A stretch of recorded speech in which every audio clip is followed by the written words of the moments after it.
My name is Len Pierre, and I come from Keetsi First Nation in Coast Salish territory.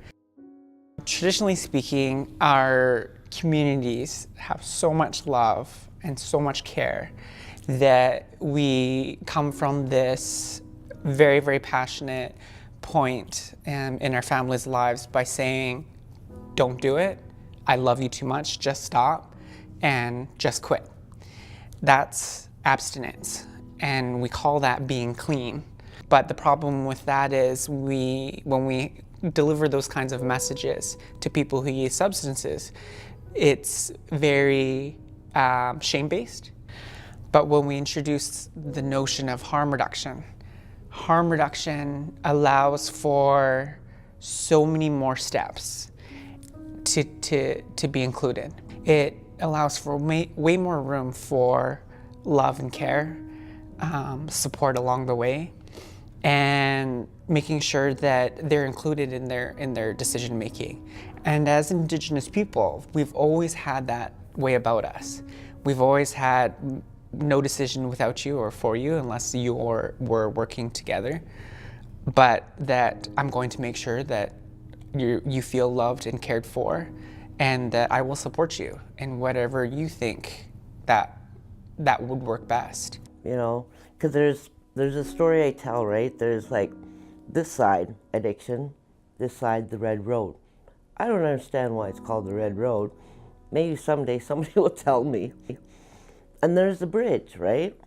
It's a nice bubbling brook, not so nice over here, beautiful trees, what a person can see as their being in sobriety, I guess.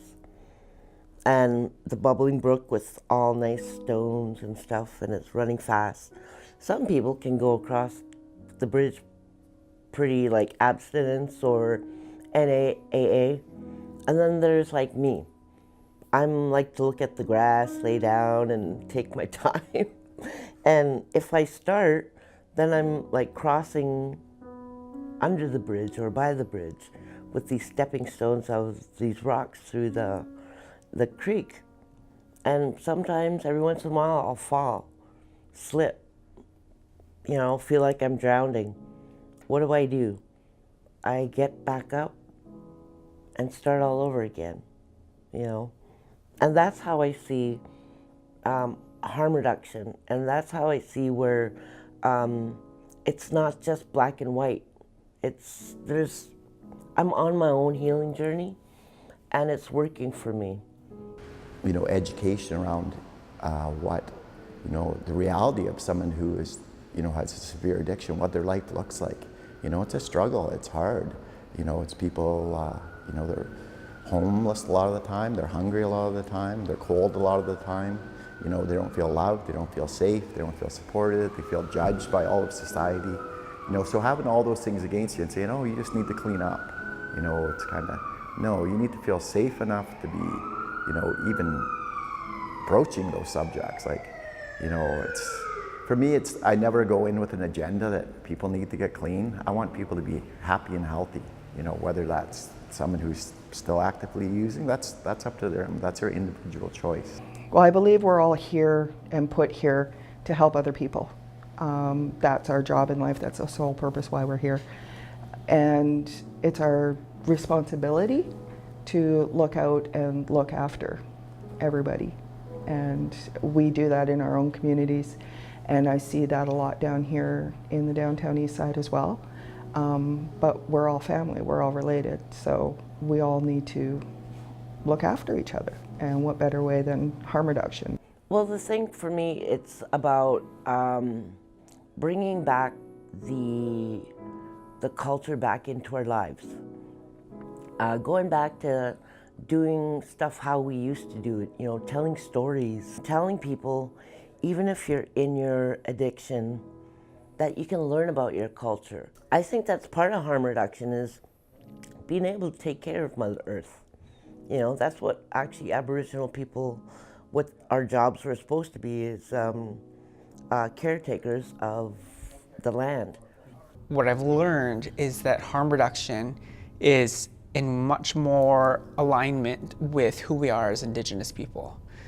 When we look at harm reduction, we look at tradition and culture, they carry the same amount of work.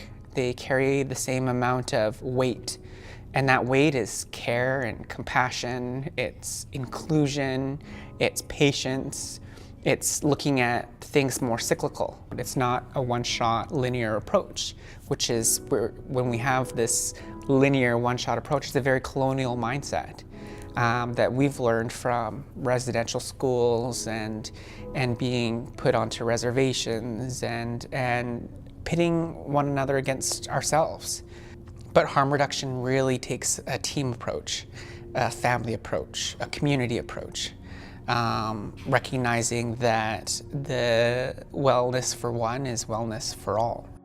That's another disservice that residential school has done to us as a First Nations people, has taught us to really see things in black and white. You know, that whole school of thought, I think, has somehow permeated a lot of our culture and even ceremonies at times. I think we have to get back to our roots and see things the way our ancestors used to see them. You know, how do we support and love our people? You know, if we can create safe places where people feel a sense of community, sense of belonging, you know, their outcomes go up. Addiction has so many definitions, but what is addiction through a cultural lens? What we found is that addiction is a reflection, a manifestation of where one is at within our own healing. We have endured a great many things over the last 100 years here in BC as Indigenous people. We've had land theft. We've had cities encroach around us and bring things that we didn't want in our territory that were never there before, like drugs. We've had a loss of language. We've had forced removal of children. So that's quite a bit of pain for one community to bear. And we call that trauma. And so people who use substances will use substances to help cope with that pain and that hurt.